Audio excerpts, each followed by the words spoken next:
السلام علیکم ورحمۃ اللہ وبرکاتہ۔ الحمدللہ وکفیٰ وسلام علی عبادہ الذین اصطفیٰ، اما بعد، اعوذ باللہ من الشیطان الرجیم، بسم اللہ الرحمن الرحیم۔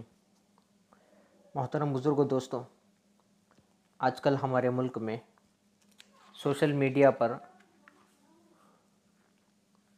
ٹڈیوں کے تعلق سے بہت زیادہ میسیجز گردش کر رہے ہیں۔ اس کے ویڈیو اور فوٹوز وغیرہ بہت زیادہ وائرل ہو رہے ہیں، تو معلوم ہوا کہ اس سلسلے میں کچھ وضاحت کر دی جائے۔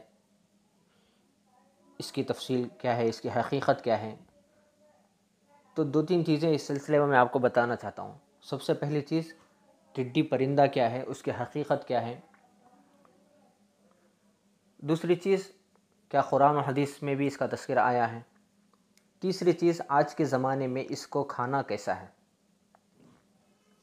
سب سے پہلی چیز یہ ہے، جیسا کہ میں نے پہلے بتایا، اس کو عربی میں الجراد کہتے ہیں۔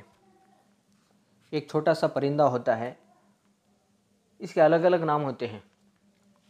علماء نے لکھا ہے کہ یہ اپنے رنگ بھی بدلتا رہتا ہے، پیلا ہوتا ہے، کالا ہوتا ہے۔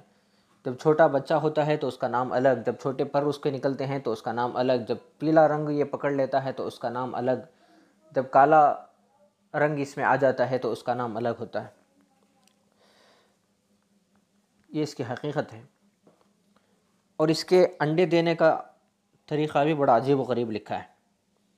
جب یہ انڈے دینے کا ارادہ کرتی ہے تو ایسی سخت اور بنجر زمین کا انتخاب کرتی ہے جہاں کسی انسان کا گزر نہیں ہوتا۔ ایسی جگہ اور ایسی سخت زمین میں یہ جاتی ہے جہاں پر کوئی آدمی گزر نہیں سکتا۔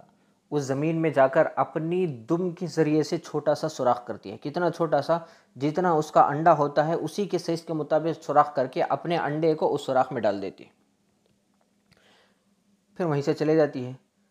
پھر اس کے بعد وہیں گرمی میں رہ کر، اسی بنجر زمین میں اس سوراخ میں رہ کر وہ انڈے سے بچہ پیدا ہوتا ہے گرمی کی حرارت سے۔ اور ٹڈی ان جانوروں میں سے ہے جو لشکر کے ساتھ نکلتے ہیں۔ اکیلے یہ جانور، یہ پرندہ نہیں نکلتا، بلکہ اپنے پورے لشکر کے ساتھ نکلتا ہے، اور لشکر کہیں گیا تو یہ پورے پرندے وہیں پر پہنچ جاتے ہیں۔ اور امام علامہ دمیری رحمۃ اللہ علیہ فرماتے ہیں کہ ٹڈی کا لعاب اناج وغیرہ اور فصل وغیرہ کے لیے زہر کی طرح ہے۔ لعاب کا مطلب اس کا تھوک۔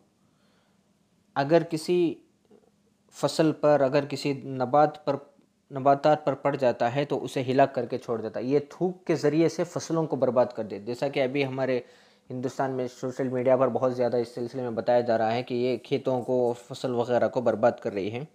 اسی سے یہ اس کے تھوک کا ہی اثر ہے۔ یہی وجہ ہے کہ جس کھیت یا جنگل میں پہنچ جاتی ہے اس کو برباد کر دیتی ہے۔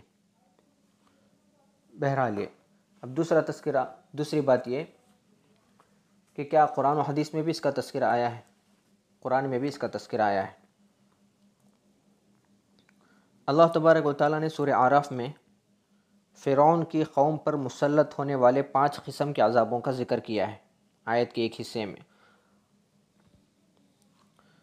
اس میں سے اللہ تبارک و تعالیٰ نے ٹڈیوں کو بھی عذاب کے طور پر یہاں پہ ذکر فرمایا۔ فَأَرْسَلْنَا عَلَيْهِمُ الطُّوفَانَ وَالْجَرَادَ، جراد کا لفظ اللہ تبارک و تعالیٰ نے یہاں پہ استعمال کیا، یعنی پھر ہم نے ان پر طوفان بھیجا اور ٹڈیاں۔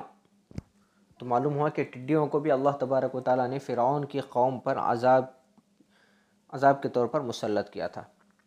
یہ تو تھی مختصر سی قرآن کی تفصیل۔ حدیث میں بھی اس کا تذکرہ آیا ہے، حدیث میں بھی مختلف جگہ پر اس کا تذکرہ آیا ہے۔ تفصیل میں جائے بغیر میں اب تیسرا حکم بیان کر دیتا ہوں۔ تیسری چیز کیا ہے؟ کیا ٹڈیوں کو کھانا جائز ہے؟ تو اس کا جواب یہ ہے کہ تمام ائمہ کے نزدیک ٹڈیوں کو کھانا جائز ہے، اس میں کسی کا اختلاف نہیں ہے۔ ٹڈیوں کو کھانا بالکل جائز ہے، کسی امام کا اس میں اختلاف نہیں ہے۔ اگر کسی آدمی کو اس سے اب سوال پیدا ہوتا ہے کہ بعض آدمیوں کو اس سے کراہت محسوس ہوتی ہے، کیونکہ یہ کھیتوں وغیرہ کو تباہ و برباد کر دیتی ہے، کھیتوں پر حملہ کر دیتی ہے، تو اس کو کھانے میں بعض لوگ گھن محسوس کرتے ہیں۔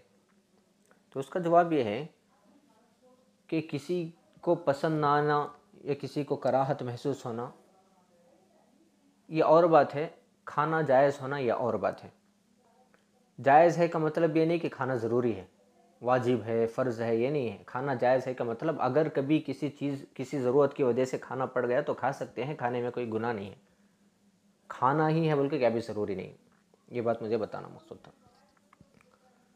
بہت ساری چیزیں حلال ہیں لیکن انسان ان ساری چیزوں کو کھاتا نہیں ہے، تو اسی میں سے یہ بھی ہے۔ حلال ہیں لیکن کھانا ضروری وغیرہ نہیں ہے۔ اگر کسی کو کوئی پسند آتا ہے تو کھا سکتے ہیں، پسند نہیں آتا تو نہیں کھا سکتے۔ بس اتنی بات بتانا مقصود تھا۔ اللہ تبارک و تعالیٰ سے دعا کریں، اللہ تبارک و تعالیٰ ہم تمام کو دین کی صحیح سمجھ نصیب فرمائے۔ آمین، وآخر دعوانا الحمدللہ رب العالمین۔